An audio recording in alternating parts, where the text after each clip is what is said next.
Haven't done a TV review in a while, but wanted to get some thoughts down for you on, specifically in this review, Hannibal. And we're going to do TV reviews a little bit different than the movie reviews. Much more laid back, do them while I'm driving. It allows me to kind of have the time, time to kill while I'm getting from point A to point B to talk a little bit about these things. In that way, it's going to be a lot more loose, a lot more conversational, and I might forget stuff. I may have to put it in the comments or in the description or whatever. But I did want to talk about Hannibal because it was kind of late in the TV season. It came out and kind of even expanded into the summer a little bit. And I watched the first 6 or 7 episodes, and that may be giving away what I thought about this show because I stopped watching it. It's not for the quality, though. This show is a top-notch show. The acting is really good.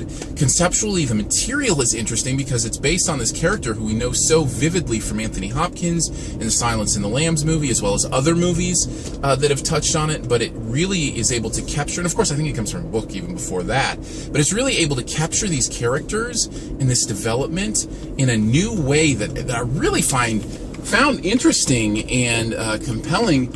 It's just one of the problems when you have a TV show, as I try to merge lanes and do a TV review at the same time, this will be the fun of this thing.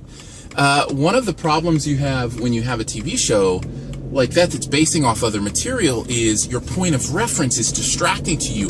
I did not find that in this show at all.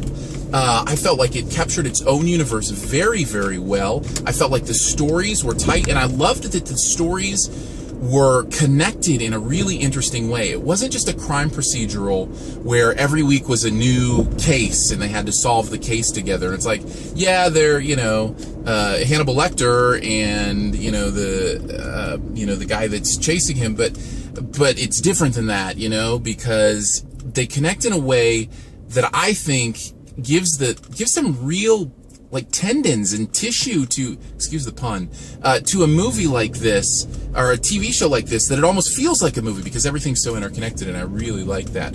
So why am I not watching it anymore if I loved all that stuff? It's kind of easy and maybe even a little bit embarrassing. Not really embarrassing. It's too gruesome. This show is the goriest thing I've ever seen on TV. That goes for cable and network, and I don't know how they get away with this. This is on network television, but what's interesting, and you think, well, you're starting to watch Game of Thrones, certainly, you've seen gorier stuff than that, but it's different because this is so debased because of the cannibalism and the darkness of this character. I really had a hard time with the way these bodies were displayed and what it did kind of to my psyche. And I don't usually deal with that, but in this show, for whatever reason, the goriness really got to me. So I just stopped watching because I wasn't enjoying it. And I felt like I had enough to kind of gauge the quality of the series. But if that stuff is not bothering you, there's an amazing show at the center of this. And I think they're doing a really good job with it. At least they were through the first 6 or 7 episodes. So, up to you.